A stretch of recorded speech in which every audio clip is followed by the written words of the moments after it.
আসসালামু আলাইকুম রহমতুল্লাহি ওবরাকাত। আসসালামু আলাইকুম রহমতুল্লাহি ওবরাকাত। কেমন আছেন আপনারা সবাই? আলহামদুলিল্লাহ। আলহামদুলিল্লাহি রাব্বিল আলামিন ওয়াসসালাতু ওয়াসসালামু আলা আশরাফিল আমবিয়া ওয়াল মুরসালিন নবিয়িনা মুহাম্মদ ওয়া আলা আলিহি ওয়া সাহবিহি আজমাইন। قال الله تعالى في كلامه المجيد وفرقانه الحميد: أعوذ بالله من الشيطان الرجيم. بسم الله الرحمن الرحيم. قال الله تعالى في كلامه المجيد وفرقانه الحميد: أعوذ بالله من الشيطان الرجيم. بسم الله الرحمن الرحيم. إن الصفا والمروة من شعائر الله فمن حج البيت أو اعتمر فلا جناح عليه أن يطوف بهما ومن تطوع خيرا فإن الله شاكر عليم. وقال تعالى: إن أول بيت وضع للناس للذي ببكة مباركة وهدى للعالمين. وقال تعالى: وأتم الحج والعمرة. আলহামদুলিল্লাহ, দ্য মেসেজ একাডেমি আয়োজিত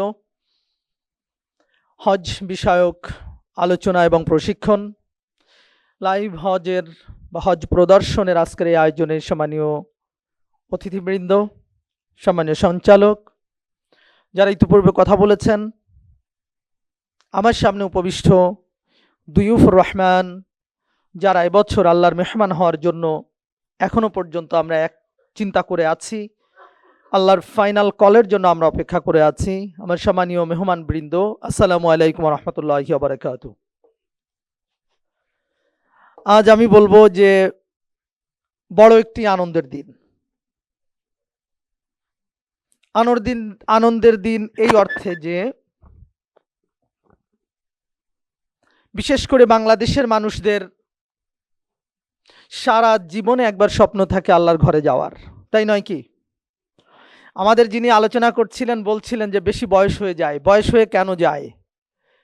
হজে যাওয়ার জন্য যেই শারীরিক মানসিক যে প্রস্তুতি এবং আর্থিক প্রস্তুতি, সেই প্রস্তুতি নিতে নিতে আসলে আমাদের বয়স হয়ে যায়। ডক্টর আল্লামা ইউসুফ আল কারদাবী রাহমাহুল্লাহ বলেছেন যে ইসলামের ইবাদত কয়েক প্রকার।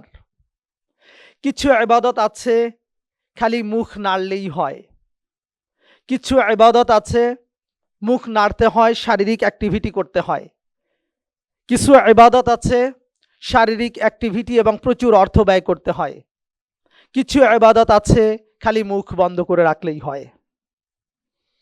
আমি যদি একটার পর একটা বলি যে কিছু ইবাদত ঠোঁট নাড়লে, আমি যেখানেই আছি যদি সুবহানাল্লাহ আলহামদুলিল্লাহ এরকম পড়ি, তাহলে ইবাদত হবে না? হবে।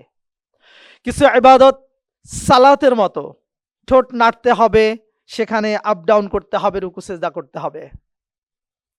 উনি বলেছেন কিছু ইবাদত শরীরও নাড়তে হবে, প্রচুর অর্থ লাগবে, সেটা হচ্ছে হজ। এবং হজের কষ্টটা এটা কেমন আমি অল্প একটু বলবো ইনশাল্লাহ আপনাদের সাথে আমাদের প্রেজেন্টেশনের মাঝখানে। এবং হজ করতে যে শারীরিক সক্ষমতা প্রয়োজন, তেমনি আর্থিক সক্ষমতা, যে কারণে আমাদের প্রাইমভাবে যেটা হয়ে যায় বাংলাদেশে, শারীরিক সক্ষমতা থাকার সময় যদি আর্থিক সক্ষমতা না থাকে, আমরা শারীরিক একটু অক্ষমতাকে সাথে করে নিয়েই আমরা আর্থিক সঙ্গতি হলে আমরা চলে যাই, সেজন্য আমাদের বয়স হয়ে যায়। ইউসুফ আল কারজাবী রাহিমাহুল্লাহ বলেছেন যে কিছু ইবাদত মুখ বন্ধ করলে হয়, সেটা হচ্ছে রোজার মাস। আমরা একেবারে সুবহে সাদেক থেকে সূর্যাস্ত পর্যন্ত আমরা মোটামুটি যখন না খেয়ে থাকি, সেটা আমাদের ইবাদত হয়ে যায়। আল্লাহর মেহমান বৃন্দ, আল্লাহ তাআলা আমাদের দিয়ে যেসব ইবাদত করার প্রত্যাশা করেন, আদেশ দেন, এই কাজগুলো একটাও কোনো ধরনের উজরা ব্যতীত নয়, পারিশ্রমিক ছাড়া নয়। প্রত্যেকটাতেই অর্থ জড়িত অথবা অর্থের মূল্যমান জড়িত।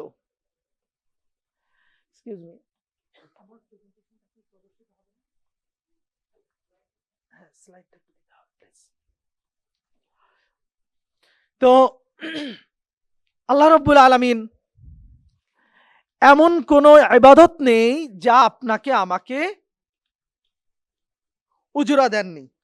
আমি যদি আরো একটু ক্লিয়ার করে বলি, আল্লাহ তাআলা এটা একটু সাউন্ড দিতে হবে। ধন্যবাদ। আল্লাহ রাব্বুল আলামিন, আপনি যে কোনো ইবাদতকে যদি ধরেন, প্রত্যেকটি ইবাদতে একটা একটা করে উপকারিতা রয়েছে। আপনি আমি যে অফিসে চাকরি করছি, যেখানেই থাকছি, আপনি দেখবেন আমরা একটা কন্ট্রাক্ট পেপার সাইন করি। তিনি ডাক্তার হন, হয়তো ব্যারিস্টার হন, শিক্ষক, যেটাই হন না কেন, আল্লাহ রাব্বুল আলামিন দুনিয়াতে পারফরমেন্সের জন্য, জাগতিক জীবনের জন্য যেমন প্রত্যেকটা জায়গায় আমরা একটা কন্ট্রাক্ট পেপার সাইন করি, আল্লাহ রাব্বুল আলামিন আমাদের ওরকম একটা কন্ট্রাক্ট পেপার দিয়েছেন। দুনিয়ার নিয়মে আপনাকে সেবা দিতে হয়, বিনিময়ে তারা উজরা বা পারিশ্রমিক দেয়। কিন্তু আল্লাহর নিয়মে সবকিছুই আল্লাহর, সবকিছুই রাব্বুল আলামিনের। কিন্তু আমাকে আপনাকে একটু একটা ছোট্ট একমত হওয়ার ব্যাপারটা যদি একমত হয়ে যায়, তাহলে আর কোনো কিছু দরকার নাই, আল্লাহ তাআলা আমাদের পারিশ্রমিকগুলো দিয়ে দেন। সকলে বলি সুবহানাল্লাহ। আমি একটু প্রমাণ দেই।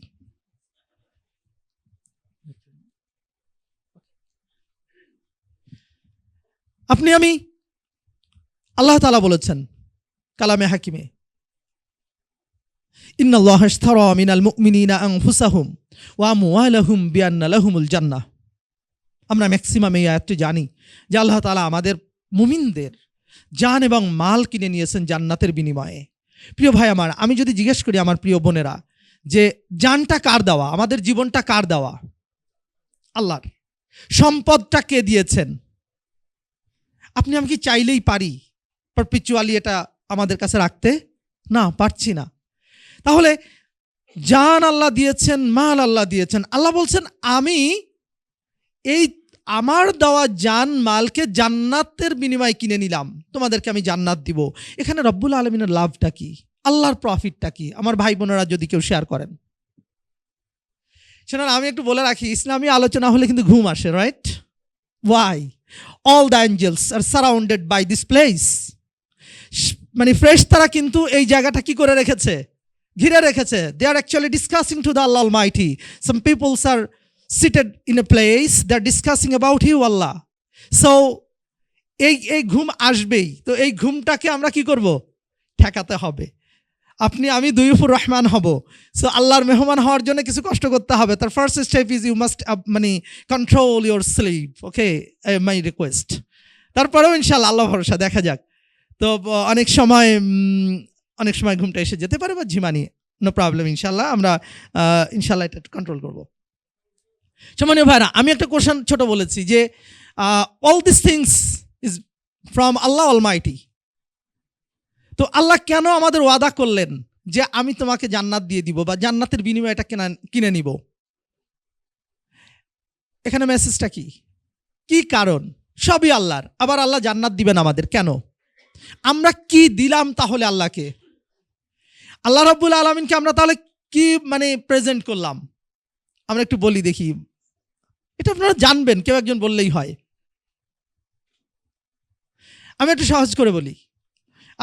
আমাদের সন্তান যখন ম্যাট্রিক বা দাখিল পরীক্ষা দেয়, আমরা তাদের বলি যদি A+ পাও, তাহলে তোমাকে তোমার ওই পছন্দের জিনিস যেটা ক্লাস 9-এ বলেছিলে বা 8-এ, ওইটা দেওয়া হবে। রেজাল্ট সন্তানের, গিফট ব্যয় হবে আপনার পক্ষ থেকে, সেটাও সন্তানের। এখানে বাবা মা হিসেবে আপনাদের লাভ কি?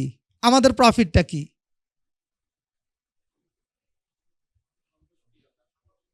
ইয়াস, আল্লাহর সন্তুষ্টি, বাবা মায়ের সন্তুষ্টি। বারাকাল্লাহু ফিকুম। তার মানে হচ্ছে সন্তান যে আপনার আমার কথা শুনে চেষ্টা করেছে, সেই চেষ্টার বিনিময়ে আমি কি দিচ্ছি তাকে? আমি একটা গিফট দিচ্ছি। মানে হি আর শি মেক মি হ্যাপি। সে আমাকে খুশি করেছে। খুশির বিনিময় হলো আপনার আমার টাকা, আপনার আমার সব কিছু সন্তানকে দিচ্ছি। কারণ রেজাল্ট যদিও তার সমস্যা নেই, আমি তার উপরে খুশি হয়েছি। আমার আল্লাহ রব্বুল আলামিন যা আমাকে নির্দেশ দিয়েছেন কোরআন এবং হাদিসে, রসুল যা বলেছেন, এগুলো পালনের মাধ্যমে যখন আমরা আল্লাহকে সন্তুষ্ট করতে পারি, রব্বুল আলামিন তখন সব কিছু কাকে দিয়ে দেন? বান্দাকে দিয়ে দেন, যদিও সবই তার। সুবহানাল্লাহি ওয়া বিহামদি। তাহলে সম্মানীয় ভাই এবং বোনেরা, আমরা যেই কাজ আমরা করতে যাচ্ছি সেটা হজ, ইসলামের 5টি রোকনের একটি। যতগুলো রোকন, প্রত্যেকটা রোকনের জন্য আল্লাহ তাআলা আমাদের পুরস্কারের ঘোষণা দিয়েছেন, পারিশ্রমিকের ঘোষণা দিয়েছেন। এবং এটা এই কারণে যে আমরা আল্লাহর ওই কথা কাজ যা তিনি নির্দেশ দিয়েছেন সেটা শুধু ফলো করব, তিনি খুশি হয়ে যাবেন, এজন্য তিনি তার সব কিছু দেওয়ার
আল্লাহ আমাকে আপনাকে কোনো কেউ ডেকে নাই হজের আগে, কেউ কি রাগ করবেন?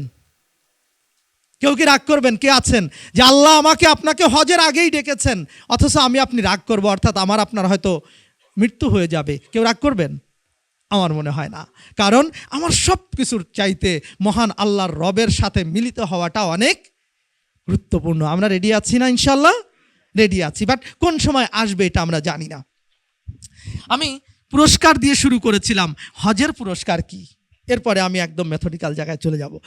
হজের পুরস্কারের ক্ষেত্রে একটি হাদিস আছে, একেবারেই যারা আমরা রূহের জগতে বলেছিলাম, আল্লাহ জিজ্ঞাসা করেছিলেন আলাস্তু বিরব্বিকুম, আলাস্তু বিরব্বিকুম, আমরা কি উত্তর দিয়েছিলাম? ক্বালু বালা, তারা বলেছিল হ্যাঁ। এরকম একটা নির্দেশনা রয়েছে যে রব্বুল আলামিন কোনো একটা সময় কোনো একটা ক্ষণে জিজ্ঞেস করেছিলেন, নির্দেশনা রেখেছেন, আল্লাহ নবীর মাধ্যমে বলেছেন যে যাদেরকে আল্লাহ দুয়ুফুর রহমান হওয়ার জন্য কবুল করবেন, ইচ্ছা করবেন, তারা তাদের জীবনের যে কোনো অংশে যে কোনো পরিস্থিতিতে কোনো না কোনো একবার কোথায় যেতে পারবে? আল্লাহর ঘরে যেতে পারবে। আমাদের যিনি বক্তব্য দিচ্ছিলেন সম্মানীয় ডক্টর, উনি বলছিলেন যে হজে যাওয়া না যাওয়ার এরকম অসংখ্য ঘটনা ঘটে থাকে। তো আল্লাহ তাআলা কিন্তু কিছু মানুষকে একেবারেই ওখানে নেবেন বলে কি করে রাখেন? নির্দেশনা দিয়ে রাখেন। এবং দেখবেন সব কিছু রেডি, যাওয়া হয়নি, কোনো কিছুই রেডি না, হঠাৎ করে কি হয়েছে? যাওয়া হয়েছে। আল্লাহ তাআলা এই জায়গাকে আমাকে আপনাকে কানেক্ট করাচ্ছেন কোথায়? আল্লাহ যখন রসুলকে বলেছেন ওয়াদ্দিন ফিন্নাসি বিল হজ, আপনি দ্রুত ঘোষণা করে দেন যে মানুষ যেন হজ করতে আসে, সেটা ঘোড়ার পিঠে হোক অথবা যেভাবেই হোক, পৃথিবীর যে কোনো প্রান্ত থেকে। ওই যে আল্লাহর আহ্বান, ওই আহ্বানে আমি আপনি আল্লাহর ওই সম্মানিত ডাকে আমি আপনি যুক্ত হতে যাচ্ছি। আপনার মর্যাদা আমার মর্যাদা কি ছোট? কখনোই না। দিস দ্য ফার্স্ট, আমার আপনার জন্য প্রেস্টিজ, আমার আপনার জন্য ডিগনিটি, যে আল্লাহ হ্যাজ কল্ড আস, আল্লাহ আমাদের ডেকেছেন, আমরা সেই আল্লাহর ডাকে কি করতে যাচ্ছি? সাড়া দিতে যাচ্ছি। এখানে যদি দুনিয়াতে আপনাকে এখনই বলা হয় যে সব কিছু যা আছে স্থাবর অস্থাবর সব কিছু ছেড়ে আল্লাহ তোমাকে জান্নাত দিবে, এখান থেকে খালি হাতে চলে যাও, আমরা কে কে যাব না? আমরা কে কে যাব না? ইনশাআল্লাহ কেউ নাই। যদি কেউ বলে যাব না, তাহলে তার ব্যাপারটা একটু ভিন্ন হবে। হয়তো সে পুরোপুরি, আল্লাহ হয়তো তাকে সুস্থ রাখেন নাই। আমার আপনার যদি কেউ ঘোষণা করে যে না এটাই আল্লাহ চেয়েছেন, আল্লাহ বলেছেন এটা, তুমি এটা বাদ দাও, আমরা সবাই রাজি থাকি। আল্লাহ তাআলা আমাকে আপনাকে সেই ডাক ডেকেছেন। সুতরাং আমার মতো আপনার মতো তুচ্ছ মানুষ যখন আল্লাহর ডাকের সাথে যুক্ত হয়ে যায়, তখন আমি আপনি মারাত্মক সম্মানিত হয়ে যাই, তাই নয় কি? আল্লাহ তাআলা বলছেন লাকাদ খলাকনাল ইনসানা ফি আহসানি তাকওয়িম, আমাকে আপনাকে আল্লাহ বলছেন যে আমি অসম্ভব সুন্দর আকৃতিতে সৃষ্টি করেছি। আল্লাহ বলছেন ওয়ালাকাদ কাররামনা বানি আদম, আমি আদম সন্তানকে সম্মানিত করেছি। এগুলো আল্লাহর দেওয়া সব ডেজিগনেশন। আল্লাহ বলছেন আমি তোমাকে সৃষ্টি করেছি, ফাসাওয়াকা ফাআদালাকা, সুন্দর করে এক একটা অঙ্গ প্রতিস্থাপন করেছি, এটা সুসামঞ্জস্য করেছি। সেই রব আমাকে আপনাকে ডাকছেন, ওয়াদ্দিন ফিন নাসি বিল হাজ্জি ইয়াতুকা রিজালা। আমি আপনি সেই আল্লাহর ডাকে যাওয়ার জন্য চিন্তা করে ফেলেছি। আল্লাহ তাআলা আমাকে আপনাকে এই ডাকের সাথে আল্লাহ রসুল সাল্লাল্লাহু আলাইহি ওয়াসাল্লামের ডাককে রিলেট করেছেন। আল্লাহ নবী বলতেছেন মান হাজ্জা লিল্লাহি ফালাম ইয়ারফুস ওয়ালাম ইয়াফসুক রাজাআ কা ইয়াওমা ওয়ালাদাতহু উম্মু। আল্লাহ নবী বলছেন যেই মানুষটা হজ করলো, সেখানে কোনো ধরনের অসুন্দর কাজ করলো না, আল্লাহ এবং রসুল নিষেধ করেছেন এরকম কাজ করলো না, সে আসলো যেন তার মা তাকে সদ্য প্রসব করেছে। সুবহানাল্লাহি ওয়া বিহামদি। এটা কি একটা পুরস্কার নয়? আমার ভাই বলেছেন খাবার কেমন হলো, থাকা কোথায় হলো, ওটা নিয়ে কি চিন্তা হতে হবে? আপনারা, আমার ধারণা এখানে অনেকে হজ বা উমরা করেছেন, আবারও নিয়ত করেছেন, আলহামদুলিল্লাহ, তাই না? আপনি দেখেছেন আরাফার মাঠে, মুজদালিফায় বা মিনায় কিছু মানুষ আছে পথ হারায়, খুঁজে পায় না, তারা কিন্তু ওই রাস্তায় অথবা আইল্যান্ডে, আমি 12 সালে আলহামদুলিল্লাহ হজ করেছি, সে সময় দেখেছি যে তারা ঘুরে থাকে, শুয়ে থাকে, অনেকে পথ পায় না। পথ হারানো একটা মানুষ আমি তখন কিং সাউথ বিশ্ববিদ্যালয়ে পড়ি। তো আমি আল্লাহর কাছে খুব বলেছি, আল্লাহ আমার কবে আসা হবে ঠিক নেই, তবে আমাদের যাদেরকে মানে যুক্ত করা হবে যেন আল্লাহ আমার নামটা যেন বাদ না যায়। তা আলহামদুলিল্লাহ হয়েছে। এরপরে আমাদের একটা ভালো প্রতিযোগিতা হয়েছিল, সেখানেও আমি আল্লাহকে বলেছি যে আল্লাহ আমার স্মরণ থাকার মতো একটা কিছু দিও তুমি। এবং আলহামদুলিল্লাহ আমাদের যত দেশের, আমরা প্রায় 70টা দেশের ছেলে মেয়ে পড়ি, মোটামুটি যেই পুরো গ্রুপ গেছি, আলহামদুলিল্লাহ সে প্রতিযোগিতায়ও আল্লাহ আমার কথা শুনেছেন, আমি একেবারে ফার্স্ট হয়ে গেছি। এবং আমার সেই দিনটা একদম মনে থাকার মতন এখনও আমার চোখের সামনে ভাসে যে আলহামদুলিল্লাহ আল্লাহ আমাকে সম্মানিত করেছেন। এখন ভাই, আপনি আমি আল্লাহর কাছে যাওয়ার আমার আপনার পুরস্কার আল্লাহ এটা বলেছেন। আপনি আমি এমন মানুষ, আল্লাহ নবী বলতেছেন আল হাজ্জুল মাবরুর লাইসা লাহুল জাযাউ ইল্লাল জান্নাহ। আমি আপনি সেই দুয়ুফুর রহমান হতে চলেছি যার হজ কবুল হয়ে যাবে। আল্লাহ বলছেন আল্লাহ নবীর মাধ্যমে তার পুরস্কার একমাত্র কি হবে? জান্নাত। সুবহানাল্লাহি ওয়া বিহামদি। রব্বুল আলামিনের এই পুরস্কার যখন আমার টার্গেট, তখন একটু কি খেলাম, একটু কোথায় ঘুমালাম, একটু ওয়াশরুমে আগে গেলাম না পরে গেলাম, এ নিয়ে বিতর্ক করা ঠিক হবে? আর একটা কথা বলে রাখি, আমার ভাই বলেছিলেন অগ্রাধিকার আপনি যতটা উপকার করবেন, যদি পথ হারা মানুষকে পথ দেখান, একজন ভাই তার আত্মীয় হারিয়েছে, তাকে যদি একটু দেখিয়ে দেন, তিনি কোনো কারণে কোনো জায়গা পাচ্ছে না, আপনি যদি দেখিয়ে দেন, প্রিয় ভাই আমার, আল্লাহ নবী বলেছেন হজ মাবরুর যেভাবে আপনাকে জান্নাত দিবে, ওই কাজের জন্য আল্লাহ তাআলা আপনাকে জান্নাত প্রদান করবেন। সুবহানাল্লাহি ওয়া বিহামদি। সুতরাং আপনি আমি যাব সব জায়গায় টাইমলি, কিন্তু যদি দেখেন কোনো ভাই বোন কোনো একটা কাজে বেঁধে গেছে, তাকেও আমি কি করব? উপকারটা করে দিব ইনশাল্লাহ। আমাদের আসলে এটা মনে রাখবো, কারণ কোনো একটু নোকসানিয়াতের কারণে যদি আপনার আমার হজের একটু ত্রুটি হয়ও, আমার ওই ভাই বোনকে যে আপনি উপকার করেছেন, সে হয়তো তার হজ কবুল হবেই হয়তো। তিনি যদি আল্লাহকে বলেন যে আল্লাহ আমার এই বোন আমাকে, আমার এই ভাই আমাকে উপকার করেছে, তুমি তাকে কবুল করে নাও, আমার ডবল হয়ে গেল না? ইনশাআল্লাহ আমরা সেটা মনে রাখবো। সম্মানীয় ভাই এবং বোনেরা আমার, আমি ছোট্ট একটা স্মৃতি রিকল করেই এখানে আমি চলে আসি। সেটা হচ্ছে হযরত ইব্রাহিম আলাইহিস সালাম, সাইয়্যিদুনা ওয়া আবুনা, রাইট? হযরত ইব্রাহিম আলাইহিস সালাম কে ফলো করে দুনিয়ার কয় ধর্মের মানুষেরা?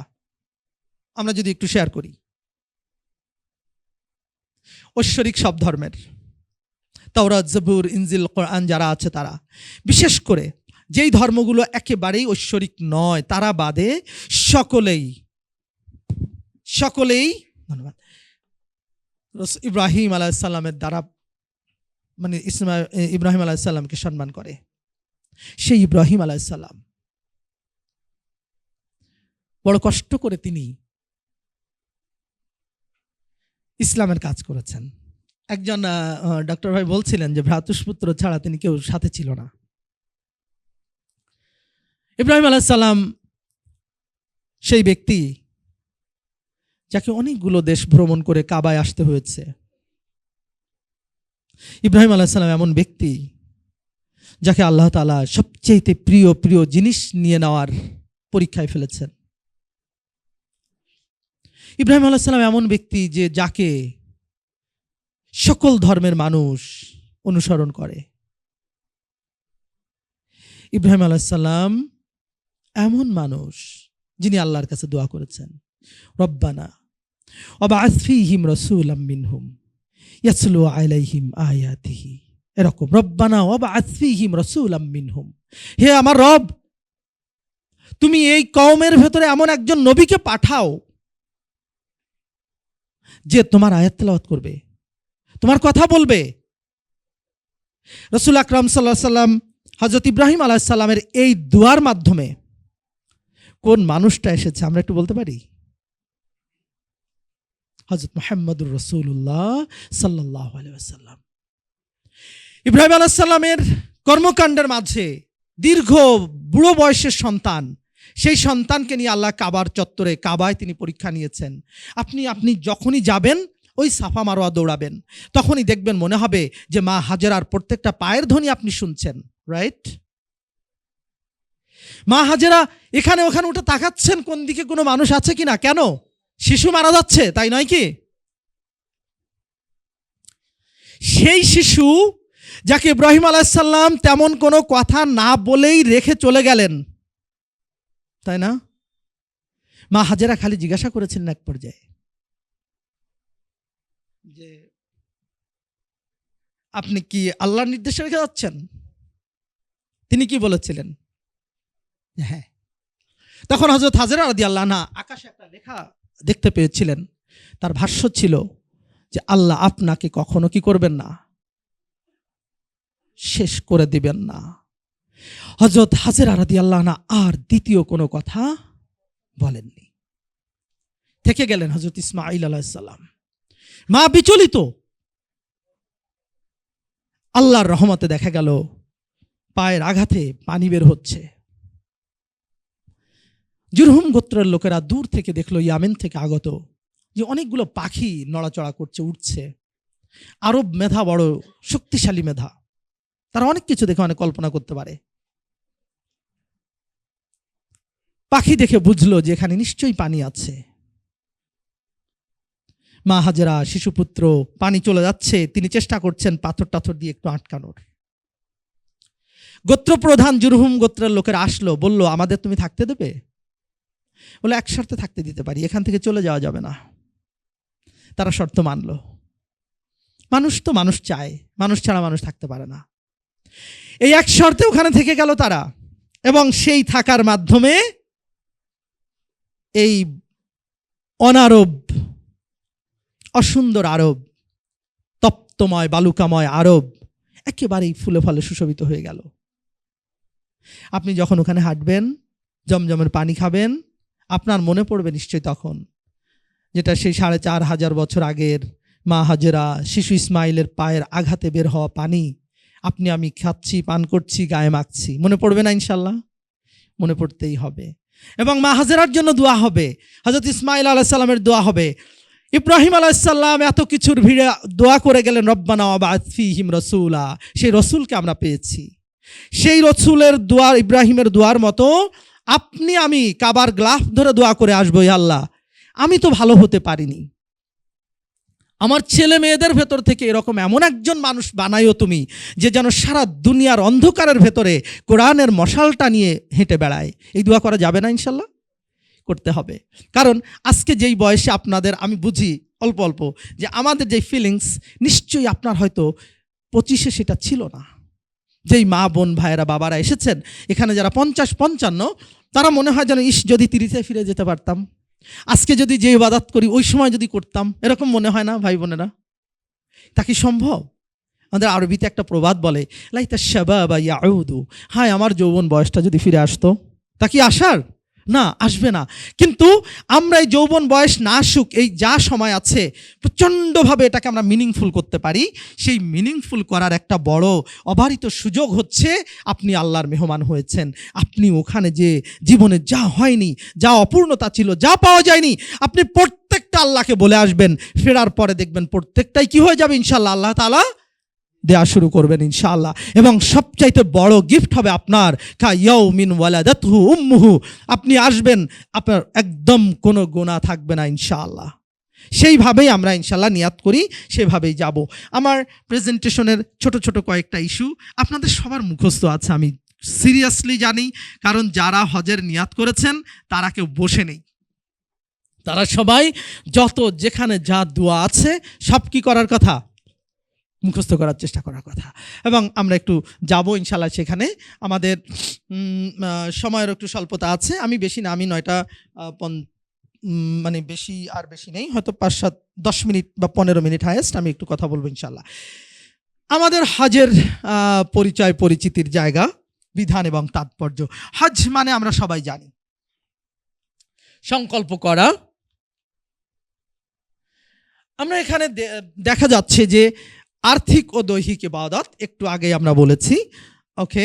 এরপরে হচ্ছে আবিধানিক কিছু অর্থ আছে, আবিধানিক অর্থ অত জরুরি না। এক কথায় হচ্ছে ইচ্ছা করা, আল্লাহ রাব্বুল আলামিনের কাছে যাওয়ার ইচ্ছা করাটাই কি হজ। তারপরেও যদি একেবারেই আমি একটু বলি তাহলে হচ্ছে বলা হচ্ছে হুয়াল কাসদ। হজ মানে হচ্ছে ইচ্ছা করা, হজ ইচ্ছা করা। এখানে আরো কয়েকটা ইস্যু আছে। হজের জন্য কয়েকটি আলাদা করে ডেজিগনেশন আছে, তা হচ্ছে ঈমান ও জিহাদের পর সর্বোত্তম আমল হচ্ছে হজ। তাহলে যিনি ঈমান এনেছেন, যিনি জিহাদ করতে পারেন, আল্লাহ তাকে যে দুটো শক্তি সাহস তাকে দেননি, বাট তিনি হয়তো টাকা পয়সাওয়ালা, তাহলে তার কি করতে হবে, ও দুটোর পাশাপাশি হজ করতে হবে। আল্লাহ তাআলার দেওয়া মর্যাদা আরেকটি হচ্ছে এই চতুর্থ পঞ্চম স্তম্ভটা সবারই বাদ যায়, বিশাল অংশ মানুষের, গুটি কয়েক মানুষের পারফর্মড হয়। সেই মর্যাদায় অধিষ্ঠিত আপনারা। কালিমা, নামাজ, রোজা, জাকাত এগুলো কেউ কেউ পারি। হজ অনেকের জন্যই কঠিন, কিন্তু আল্লাহ তাআলা আপনাকে আমাকে সুযোগ দিয়েছেন, এটাও আরেকটা পুরস্কার। হজ এমন সকল গুনাহ মাফ করে দেয়। হজ এমন একমাত্র প্রতিদান যাকে দেওয়া হবে সেটা হচ্ছে ক্ষমা করা হবে তাকে, একমাত্রই কাজ যেটা হচ্ছে সে ক্ষমা পেয়ে যাবে। এবার হবে উপর নিচ না, আমি কোথায় করব, ইঙ্গিতটা কোথায় দিব সেটা। আমাদের হজের জন্য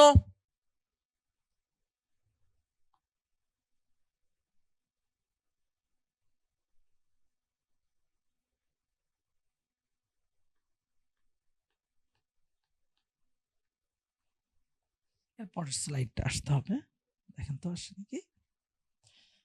হজ ফরজ হওয়ার শর্তাবলী।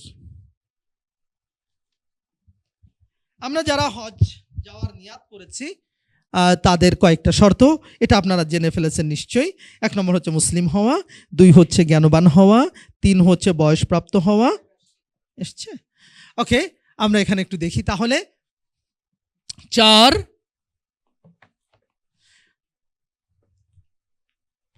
নম্বর হচ্ছে স্বাধীন হওয়া, 5 আর্থিক সক্ষমতা থাকা, হজ ফরজ হওয়ার জ্ঞান থাকা, 7 হচ্ছে সঠিক সময় হওয়া। আমরা যদি কেউ মনে করি যে একটু আগে যাই, জিলহজ মাসের 8 তারিখে না, মোটামুটি ইহরামটা 6 তারিখে বেঁধে ফেলি একটু আগে ভাগে, যাতে একটু বেশি সুবিধা হয়। হবে কেউ যদি 6 তারিখে ইহরাম বেঁধে ফেলে, 7 না, হবে না, 8 তারিখেই বাঁধতে হবে। এবং আলহামদুলিল্লাহ এই জায়গাগুলো আমাদের একটু মনে রাখবো। এগুলো ইনশাআল্লাহ আপনারা যে সকল শেখ বা উলামা ইকরাম হয়তো সাথে থাকবেন, তাদের মাধ্যমে ইনশাআল্লাহ কিছু বিষয় আমরা জেনে যেতে পারবো। তারপরে হচ্ছে পরের স্লাইডটা আমরা একটু যাই। হজ ওয়াজিব হওয়ার শর্তাবলী। শারীরিক সুস্থতা থাকতে হবে, নিরাপদ রাস্তাঘাট, কারাবন্দী হওয়া না হওয়া, এবং মেয়েদের ক্ষেত্রে সাথে মাহরাম থাকা, এবং মেয়েরা ইদ্যৎকালীন সময় না হওয়া। এইখানে আমাদের যারা বাংলাদেশের আছি আলহামদুলিল্লাহ প্রত্যেক নারী মাহরাম সহই যাব ইনশাআল্লাহ। কিন্তু এইখানে এই পয়েন্টে এসে 4 নম্বরে দুনিয়াতে এখন একটু মতামত হচ্ছে। আমি নিশ্চয়ই কথা বলছি একটা একাডেমিক এডুকেটেড গ্রুপের সাথে, এটা বাইরে বলার জন্য নয়। আজকালকার ইউরোপ আমেরিকা বা যারা সলভেন্ট নারী, কোনো কারণে ফ্যামিলি নাই, অথবা সলভেন্ট নারী যার বাবা মা সবাই নন মুসলিম, তার ক্ষেত্রে কি হবে? এবং ধরুন রাস্তাঘাট সবই নিরাপদ আছে, তিনি ওভাবে হয়তো একজন গাইড নিয়েছেন, তিনি হয়তো ওভাবে তার হুইল চেয়ার নিয়েছেন, যেটা হয় হজের তাওয়াফের সময় বা তাওয়াফে জিয়ারার সময় প্রচণ্ড চাপ এবং ভিড় হয়, কখনো কখনো অক্সিজেনের ঘাটতি হয়, এবং যেহেতু নারী পুরুষ সব একই সাথে কি করা পড়ে, তাওয়াফ করা পড়ে, তো সেখানে কোনো অসুবিধা হতে পারে। তখন এই নারীকে, বিশেষ করে মেয়েদেরকে রক্ষার দায়িত্বটা কার? এই জন্য খুব প্রয়োজন মাহরাম আত্মীয়। তো ডক্টর ইউসুফ আল কারজাভী রাহিমাহুল্লাহ কিছুটা সফট মতামত একটু বলেছেন, হ্যাঁ যদি কেউ সব কিছু এরকম শিওর করতে পারে, রাস্তা ঠিক থাকে, কখনো কখনো কোনো নারী এরকম সলভেন্ট যার কেহই মুসলিম না, সে ইসলাম গ্রহণ করেছে, সে কোনোভাবে চলে আসতে পারবে। এটা ভেরি এক্সেপশনাল এবং এটা খুবই একটা আলাদা মত, যেটা অ্যাজ এ হোল সবার জন্য বলারও না, বলার বিষয়ও না। তবে আমাদের অডিয়েন্সটা যেহেতু খুব বড় এবং শিক্ষিত মানুষ, এজন্য একটু বলা উচিত। বদলি হজ একটা ইস্যু আছে, এটা আমরা জানি যে কেউ যদি সক্ষম মানুষ, অর্থ আছে, সবই আছে, শারীরিকভাবে ভালো নেই, তিনি কি করতে পারেন? বদলি হজ করাতে পারেন। আমরা আগেই বলেছি, আগেই শেয়ার করা হয়েছে যে হজটা হচ্ছে দুটো ইবাদত, দুটোর সমন্বয়, অর্থ এবং সামর্থ্য, অর্থাৎ শারীরিক সামর্থ্য সেটা না থাকলে এরকম। হজের ক্ষেত্রে এই ফরজ ওয়াজিব আদায়ের ক্ষেত্রে বা হজের কাজ আদায়ের ক্ষেত্রে আমরা কোনোটা তাড়াহুড়া করব না। দ্যাট মিনস এটা আমাকে করতেই হবে এমন নয়। আল্লাহ আমাকে যতবার উমরা করিয়েছেন, হজ আমি একবার করেছি, তো সেক্ষেত্রে সবারই একটু আশা থাকে হাজরুল আসওয়াদের ওখানে যাওয়ার। এইটা কাউকে কষ্ট দিয়ে না যাওয়াটা ইসলামের বিধান। এবং ওখানে মনে করেন আমরা এখানে সবচেয়ে যে লম্বা মানুষটা, সে ওখানে কারো কারো বাহুর নিচেই পড়ে যাবে, এর চাইতে আরো লম্বা মানুষ কি আছে? তা আমি খুব লাকি আলহামদুলিল্লাহ। আমি একদিন রাত প্রায় 2:30টায় আমি তাওয়াফ করছি, একটু ওমরার এমনি তাওয়াফ করতেছি, আমি দেখলাম একদম ঠিক রুকনে ইয়ামানি থেকে সামনে গিয়েছি, ওই জায়গাটা ফাঁকা। আমি আল্লাহর রহমতে ঢুকলাম, চাপ তারপরেও খেয়েছি, মানে ভালোই চাপ খেয়েছি, মানে একেবারেই দম কিছুক্ষণ যেন বন্ধ হয়েছে এরকম হদ্দ। তারপরেও আলহামদুলিল্লাহ একবার আমি ওটাতে চুমা দিতে পেরেছি। তা আমি খুব যে ইচ্ছা করেছি তা না, কিন্তু কোনো একবার ওমরার সফরে আলহামদুলিল্লাহ এটা করিয়েছেন। তো এইটা ওখানেও আমি একটু ফিলিংস শেয়ার করি যে দ্যাট ওয়াজ দ্য স্টোন। ওইটা ওমর রাদিয়াল্লাহু আনহু বলেছিলেন যে আমি তোমাকে চুমা দিতাম না যদি না নবীজি দিতেন। এবং I recall my memories that the stone, সেইটাকে চুমা দিয়েছেন সকল আম্বিয়া একরাম, রাইট? সবাই। The yard of Kaaba, all the prophets were there at the night of Mi'raj, right? মেরাজের রাতে কিন্তু সবাই কি ওখানে হাজির হয়েছিলেন। ওই কাবার চত্বরে আপনি যখন হাঁটবেন, মনে হবে ও প্রিয় নবীর হাঁটার পথে মনে হয় আমার হাঁটাটা পড়লো, রাইট? মনে হলো ইউনূস আলাইহিস সালামের পায়ের কাছে মনে হয় আমার পাটা পড়লো, এমন হবে না? যেই Kaaba, that was the first situated established home at the universe. ওই ঘরটা দুনিয়ার প্রথম ঘর, এ ব্যাপারে কোনো স্থাপত্যবিদের দ্বিমত নাই। দুই একজন দুষ্টামি করতে চেয়েছে, সম্ভব না সেটা। ওরিয়েন্টালিস্টদের কেউ কেউ বলেছে না এটা নয়, কিন্তু নো, কাজ হবে না। এই কাবা আল্লাহ বলেছেন বিবাখ্যাতা মুবারাকা, ইন্না আউওয়ালা বাইতিন উদিয়া লিন-নাসি বিবাখ্যাতা। আপনি ওই ঘর দেখবেন আর চিন্তা করবেন, this is the house first established by the Allah Almighty in this universe. আপনি চিন্তা করবেন যে হাজরুল আসওয়াদ ওটা রসুলের হাতে রাখা, রাইট? ওই ওয়ালটা কি ভেঙেছিল? না, অন্যটা সংস্কার হয়েছে। এবং কাবার গোত্রের ভেতরে যখন গঞ্জাম লেগেছে, রসুল সাল্লাল্লাহু আলাইহি ওয়াসাল্লাম at the 35 age তিনি তাদের এই গঞ্জামটা মিটিয়েছিলেন। তিনি বলেছিলেন সকল গোত্রের লোকেরা আসো, কাপড় রাখো। তিনি হাত দিয়ে হাজরুল আসওয়াদ রেখেছেন, তাই না? আপনি যদি যেতে পারেন লাকি, আপনি হাত দিলে বুঝবেন যে these are the stone it touched by Prophet Muhammad sallallahu alaihi wasallam, যে এটাকে আল্লাহ নবী কি করেছিলেন? এইগুলো দেখে আমি যখন এক উমরার সফরে বসে আছি, এক পাকিস্তানি ভদ্রলোক 100+ বলছে, আমি 100+, উর্দুতে বা উর্দুতেই বলেছে, আমি কিছুটা বুঝছি। পরে বলছে তুমি একটু সরে বসো, আমি একটু আল্লাহর কাবাটাকে দেখি। সুবহানাল্লাহ, তার ফিলিংস, আমিও ঠিক ওভাবেই বসে আছি যে আমি কাবা দেখছি জুমার নামাজে। সে আমাকে বলছে তুমি একটু সরো না, তোমার বয়স কম, তুমি আরো পাবে দেখতে।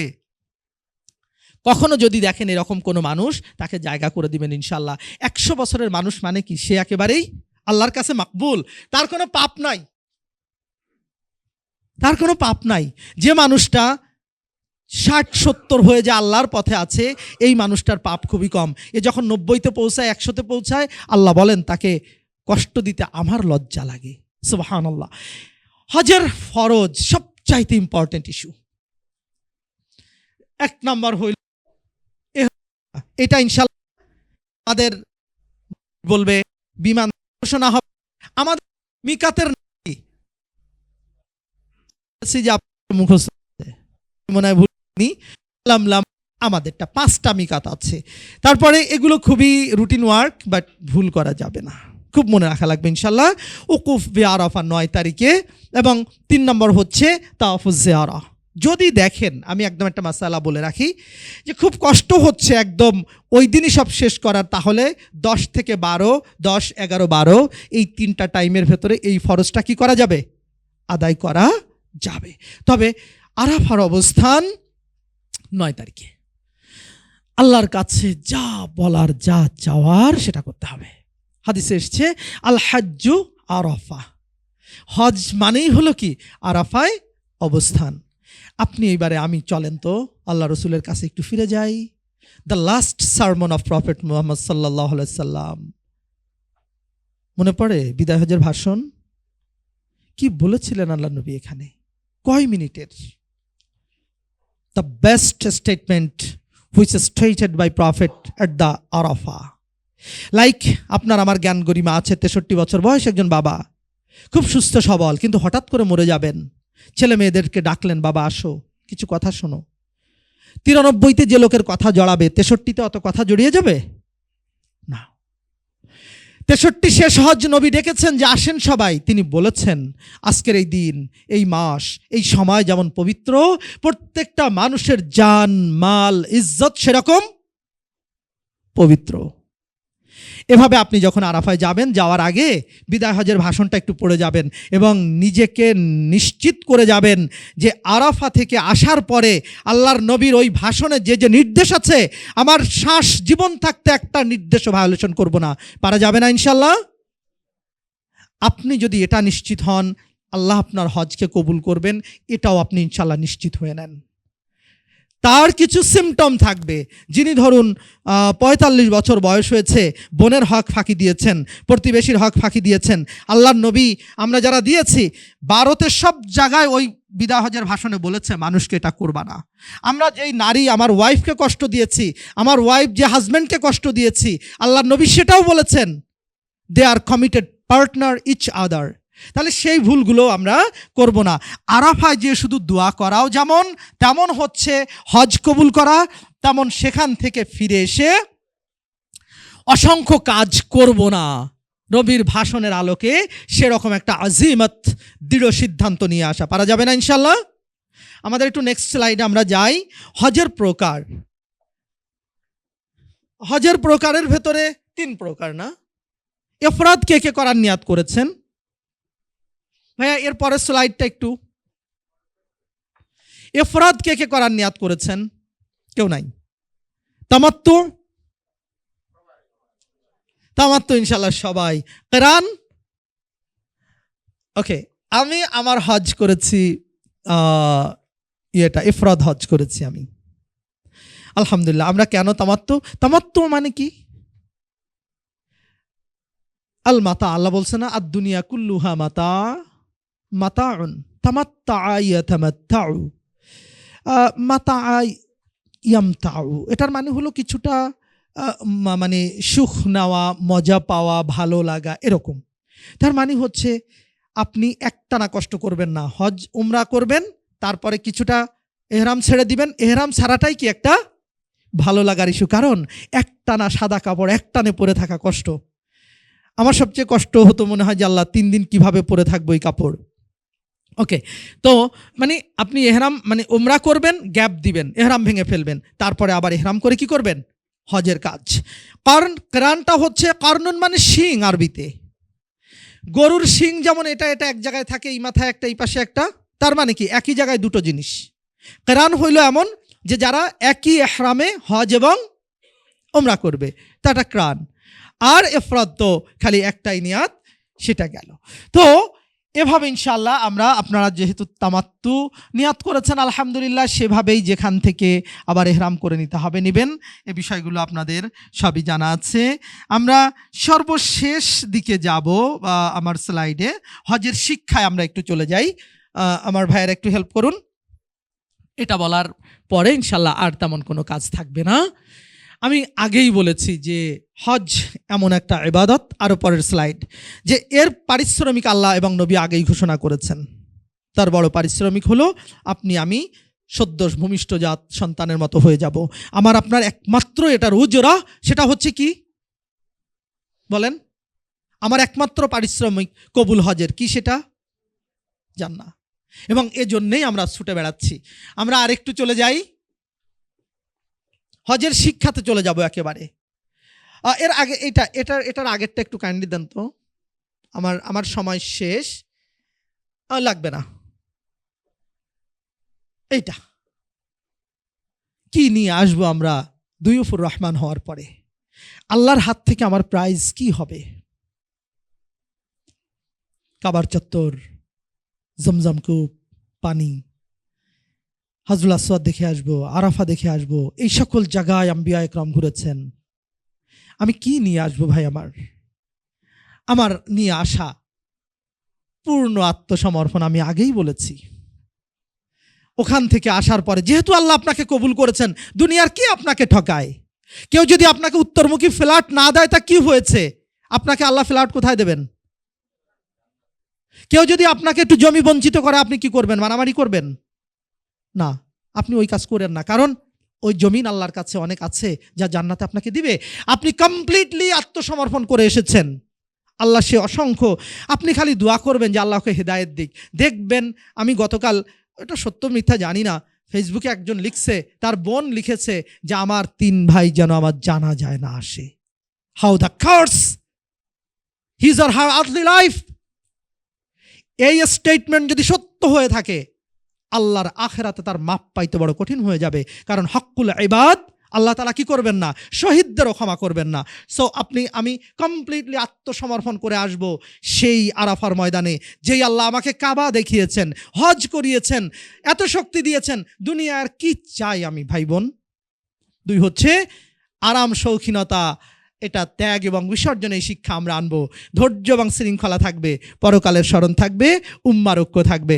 আমার ছোট কথা দিয়ে শেষ করি।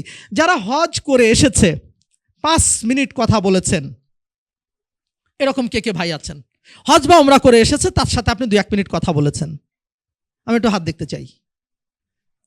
ওকে, আপনি ধরেন জমি কিনতে গেছেন অথবা দোকানের ডিল করতে গেছেন, যাই পারপাসে যান না কেন, সেই ভাই যে হজ উমরা করে এসেছে, সে কি কোনো ফর্মে তার হজ উমরার স্মৃতির শেয়ার করেছে আপনার সাথে?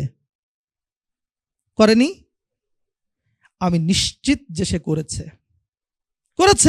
এবং সেটাই হচ্ছে এইটা তার মূলত অন্তরে গেঁথে গেছে। এইটা তার অন্তরে গেঁথে গেছে। এবং আমি আল্লাহর কাছে দোয়া করব, আমরা যখন হজ থেকে ফিরবো, আল্লাহ যেন আমাদেরকে কি করেন? শিশুর মতো করে দেন। আল্লাহ এবং নবী যেই পারিশ্রমিকের কথা বলেছেন, আপনি যেন সেই পারিশ্রমিকটা আল্লাহর কাছ থেকে নিয়ে আসতে পারি। চেষ্টা করা যাবে না ইনশাল্লাহ? এবং সর্বশেষ কথা ওটাই, আপনি যাবেন, আমরা এখানে থাকব, আপনাদের জন্য আমরা দোয়া করব।